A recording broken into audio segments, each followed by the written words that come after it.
Let's get to know the Palawan tribe. Ay nakatira sa north ng Puerto Princesa City. Local po lahat, no? So the last tribe are them. Ang tawag po sa kanila ay Palawan tribe.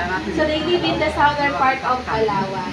1976 po lang nag-school. So pag po mga po, they just simplify nila the product so that the products po, ang tawag nila ay sana. Altogether, ang tawag nila dyan ay basta.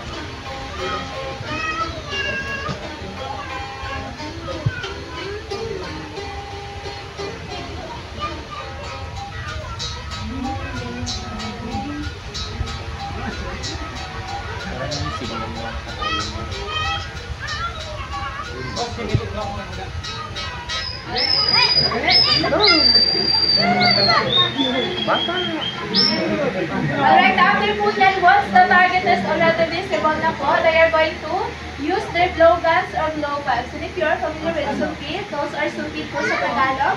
Ang tawag po nila ay sa target nila. Now, let's look at their target. Madaling mamatay yung target po nila. And this plant, ang tawag po nila ay dita. This is the main ingredient of the poison. They just simply collect the sap 2 to 3 hours para safe po nilang makain yun. Pero no, they making a fire po, they use 3 materials. They have a piece of metal. Ang tawag po nila ay bala. They also have a flint stone or buhay na bato. Dito po yung buhay na bato. Mostly marami po dito sa river, sa ilog, doon sa kanila matalo. Lastly, meron po silang native na cotton which is made of a young shoots of cotton. Ang tawag po nila sa cotton ay luglug. Kapag umusok na po, they are going to put it inside the dry leaves and grasses. At kapag visible na po yung apoy, they are going to transfer it sa kanilang native na torch. Yan po yung ilaw or torch nila sa mountain. Ang tawag po nila ay sahig or salo. Sabat na. So 1 foot of this torch, it can last up to 5 nights or 1 week depending po sa paggamit nila.